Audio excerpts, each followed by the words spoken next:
साहब रसोई बना रही तो भगवान की, झाड़ू लगा रही तो भगवान की, पोछा लगा रही तो भगवान की, सास ससुर माता पिता पुत्र पति सबकी सेवा कर रहे हो, भगवान की सेवा है। ये हुआ तन की सेवा। अब हमारे पास 100 रुपया लगता है कि अगर एक्स्ट्रा है तो हम किसी बीमार को दे देते हैं, किसी संत महात्मा की सेवा में लगा देते हैं, गौ सेवा में लगा देते हैं, भगवान की सेवा में लगा देते हैं। नहीं है तो जरूरत नहीं देने की।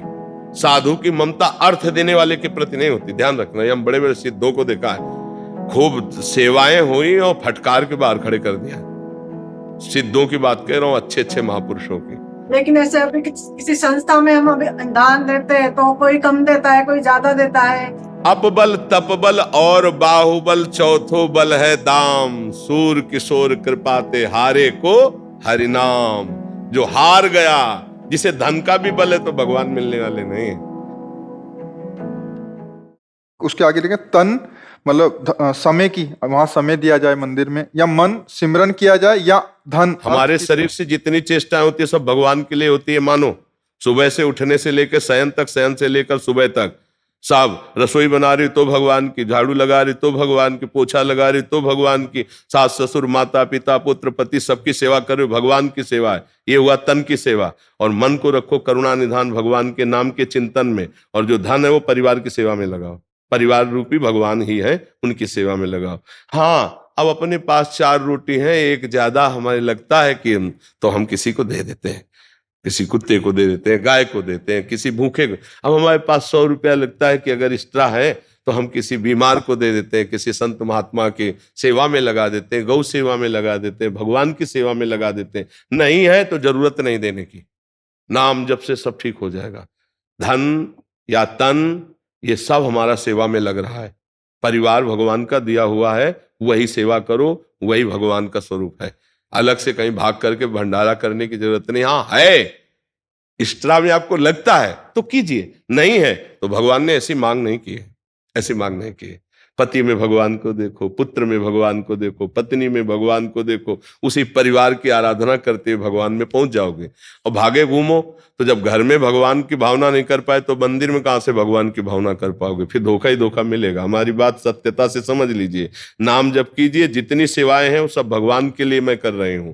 मन हमारा प्रभु के चिंतन में लगा रहे, और जो धन हमारे पास है वो भगवान का हमारे परिवार के पोषण के लिए। उसमें से अगर कोई भूखा आ जाता है तो उसे पवा देते हैं। कोई बीमार आदमी, हमें लगता है कि आज हम सब्जी ना खरीदेंगे, इसकी दवा दे देंगे तो काम बन जाएगा, हम उसे, हमारा दिखाई दे रहा है एक आदमी ठंडी से कांप रहा है तो हमारे 2 स्वेटर हैं, अगर 1 स्वेटर दे देते तो काम चल जाए। ये है गृहस्थी में।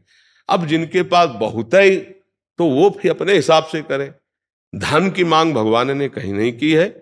बस भाव करना है कि मेरे प्रभु नाथ सकल संपदा तुम्हारी, और मैं सेवक समेत सुतनारी। सब श्री हरि का है, हम कहां दें, किसको दें? जब जैसी प्रेरणा हुई वैसा कर दिया, नहीं तो सब कुछ प्रभु का है। ऐसे भाव में रहना चाहिए।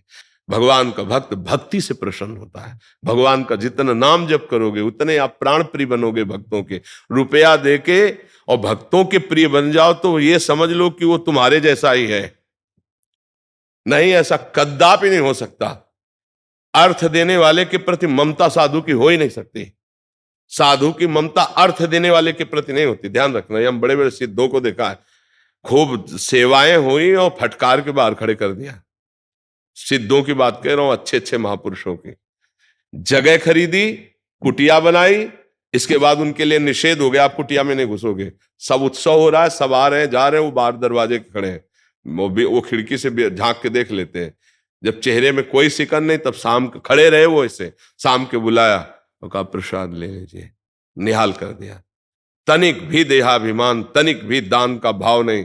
तो वो महापुरुषों का संग अभिमान रहित करता है। धर्म से चलो, जो तुम धर्म से कमा रहे हो, कभी एक को अगर रोटी पवा दी तो हो गया तुम्हारा दान। कभी एक बीमार आदमी की औषधि करा दी, हो गया दान। वो दान भी तुम्हें नरक ले जाएगा। कैसे?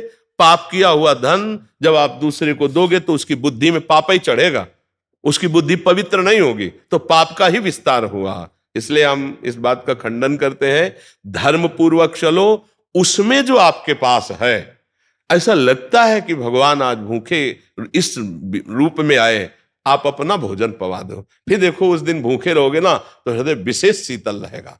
आप अपना वस्त्र दे दो, कोई कांप रहा है सर्दी में, ये बात है। अधिक है आपके पास, गौएं हैं, संत भगवान है, मंदिर है, वो कर दिया, लेकिन ये सिद्धांत नहीं है। ईमानदारी से चलो और अपने परिवार का ही केवल पोषण कर रहे हो और नाम जप कर रहे हो, और कभी कभी कोई अतिथि संत भगवान आ गए, प्रसाद पवा दिया, कोई ठंडी है तो वस्त्र एक आध दे, हो गया आपका। गृहस्थी में नाम जप से बहुत जल्दी लाभ प्राप्त होता है। हमारी बात समझ पा रहे हो? लेकिन ऐसे अभी किसी संस्था में हम अभी दान देते हैं तो कोई कम देता है, कोई ज्यादा देता है। हमारा महत्व ही नहीं है दाने का, तो हम चर्चे क्यों करें?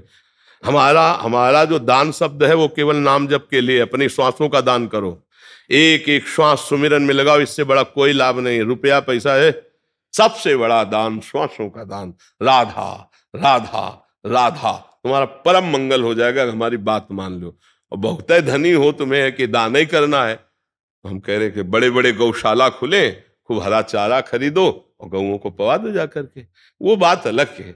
पैसे का महत्व नहीं। प्रभु भगवत प्रसन्नता के लिए पैसे की चौवन्नी की जरूरत नहीं, पक्का। ये हम सिद्धांत के कभी किसी प्रवचन में सुन लो, कभी भी कहीं भी पैसे शब्द की बात नहीं होगी, क्योंकि इसका कोई महत्व नहीं है। पैसे से खरीद दे जाते हो भगवान ना, तो आजकल धनियों के घर में भगवान बैठे होते, लेकिन भगवान जब कभी किसी को मिले हैं तो दैन्य होकर जिसने भगवान को पुकारा उसे मिले। अपबल तपबल और बाहुबल, चौथो बल है दाम, सूर किशोर कृपाते हारे को हरिनाम। जो हार गया, जिसे धन का भी बल है, तो भगवान मिलने वाले नहीं है। बस हमारी बात समझ पाओ तो समझ पाओ। अगर यही है कि दाने पुण्य, तो क्या दान पुण्य कितना करोगी, क्या करोगी, क्या दान पुण्य करोगी, कितना करोगी? और करने के बाद अंदर है ना कि मैंने दान दिया, तो उसका तुम्हें लाख का 10 लाख मिल जाएगा, लेकिन भगवान तो नहीं मिलने वाले ना। भगवान तो तब मिलते हैं जब ऐसे जीव हो जाता है कि आपके सिवा मेरा कोई नहीं प्रभु, मैं किसी योग्य ही नहीं कि आपको कुछ कर सकूं, क्योंकि जब मैं देखता हूं तो मेरा तन, मेरा धन, मेरे पास जो कुछ हो सब आपका दिया हुआ है नाथ, आपका दिया हुआ है। तो भला आपकी दी हुई वस्तु को मैं अपनी मान करके आपको पुनः देने की बात कहूं तो भूल ही तो होगी। वो कैसे लगाया जाता है?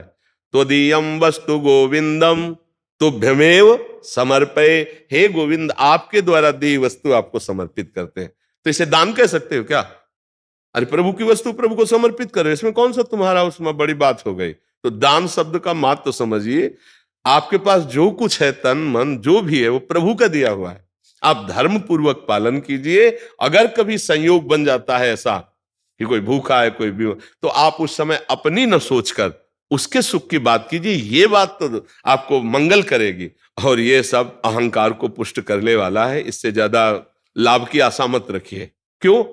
क्योंकि धन में जिसकी महत्व बुद्धि हो गई लेने और देने में, वो भगवान को महत्व बुद्धि में रख ही नहीं सकता है। ये बिल्कुल समझो, धन की महत्व बुद्धि भगवान से विमुख कर देती है। गृहस्थी में धर्म पूर्वक मेहनत करो, चाहे भले रिक्शा चलाना पड़े, किसी के आगे से हाथ मत फैलाओ, मेहनत का पैसा, और फिर उसमें किसी एक को रोटी दे देना, ये बहुत बड़ी बात होगी। दान का तात्पर्य होता है प्रभु की वस्तु प्रभु को समर्पित करना। अवसर आने पर, कोई भूखा है, कोई प्यासा है, कोई बीमार है, कोई पशु ऐसा तड़प रहा है, अब तुम्हारे पास पैसा है तो आप प्रयोग करो, उसको दुख रहित करो, इसके लिए है।